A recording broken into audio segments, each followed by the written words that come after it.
Having strong faith does not mean that you're always okay, and the church needs to hear that more. Jesus, let me know, but they show no fish. Yeah, say you found it, but she's still gonna hold on. It ain't say you found it, but she doesn't want. Hey y'all, welcome back to my channel. I hope you're all having a blessed Saturday.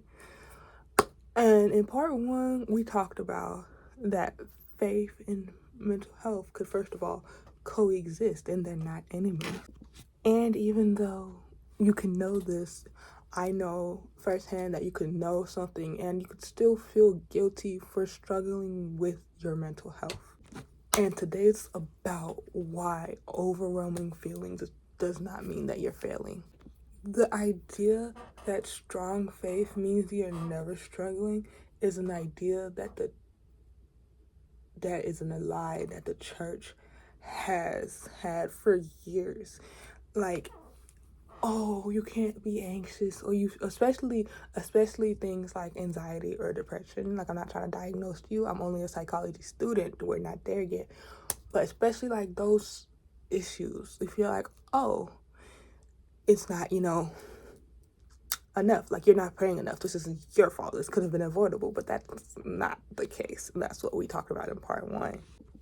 It's very often that people practice okayness when they actually need help the most. And that's why, people always say check on your strong friends. Well, check on the strong Christians. Because I feel like, especially me personally, this is my personal experience, I feel like especially when you're in kind of like a mentor world,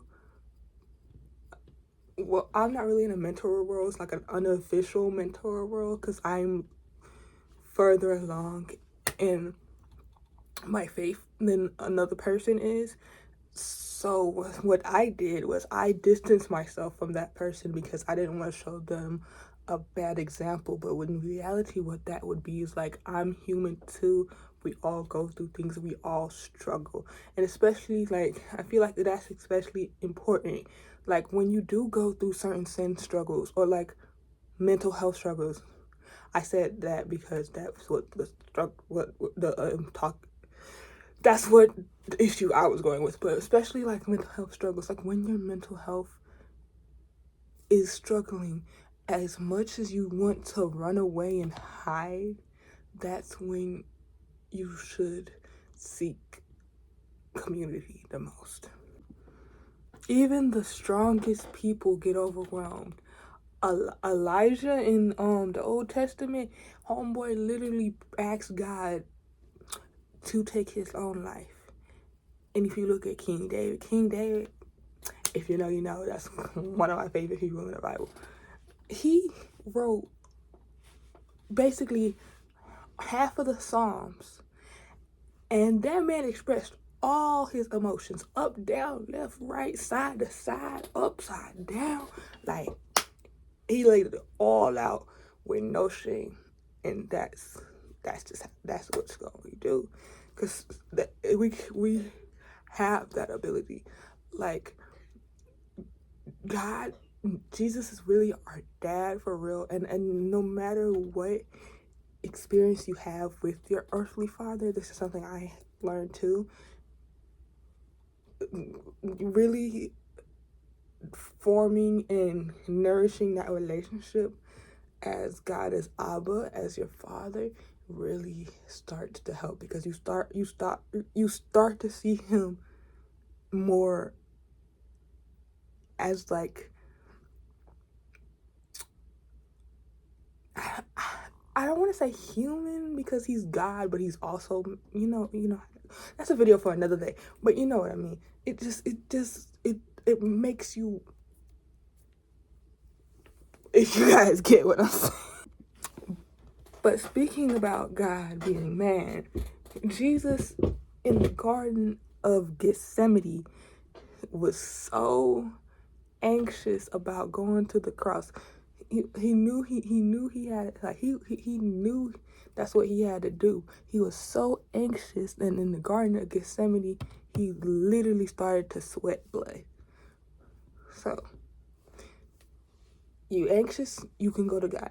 You sad, you can go to God. You happy, you can still go to God. And if your mental health was a breaking point, God would have never met Elijah at the tree. He would have lectured him about being a crybaby.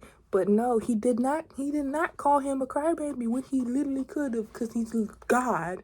He gave him food, gave him water, and let him get out whatever he needed to get out. And once he I don't want to say got over, but once he got through his emotions, he stood up and started walking, doing back what he was supposed to do.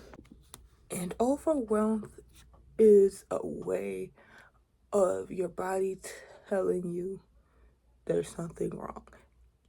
You're not being distant from God. You're not farther away from him. Your body's just trying to tell you to slow down.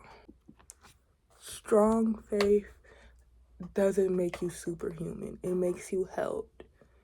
And there is a time in my life a few years ago where I was faced with, honestly, I would say the worst thing that could have ever happened to me at the time. And that night, I asked God not to wake me up the next morning. But y'all, I'm still here. And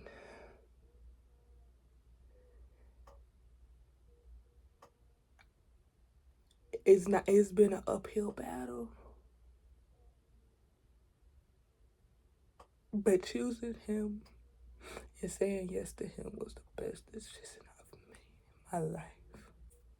Faith kept me here, but it didn't heal me overnight. Day by day, month by month,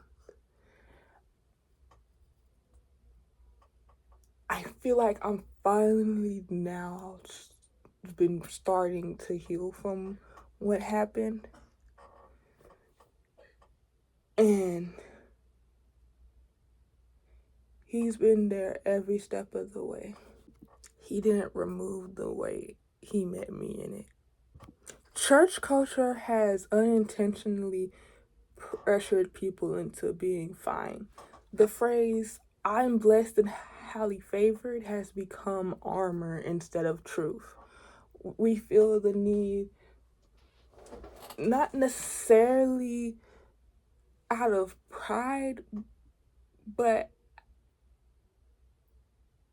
obligation, question mark, because God is good all the time, so that means we should feel good all the time. That's what we think. But life is not that one-dimensional.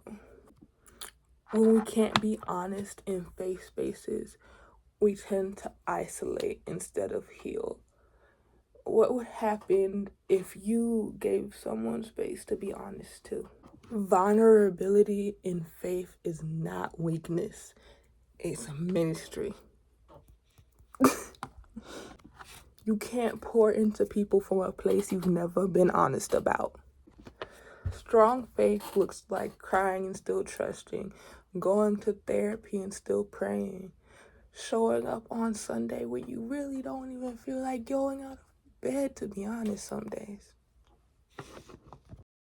Strong faith is not never being overwhelmed. It's being overwhelmed and not letting overwhelmed have the final say. Now, I want to say something real with y'all real quick. If you've been struggling with okayness, you can put it down. If you've been feeling guilty for being overwhelmed, he still loves you. If you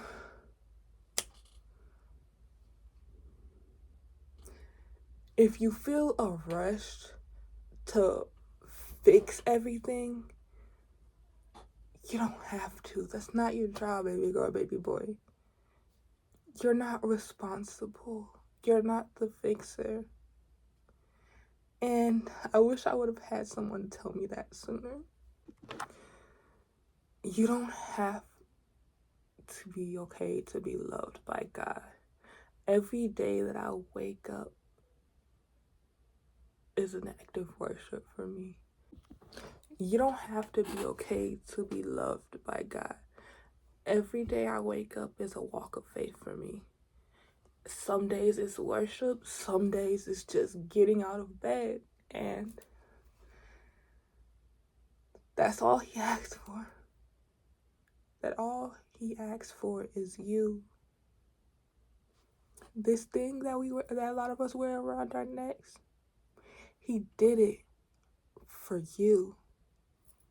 He bared the weight of the sin of the whole world, but he also did it for you. Oh, y'all, this was low-key emotional for me. But if this resonated for you, I'm gonna link part 1 down below.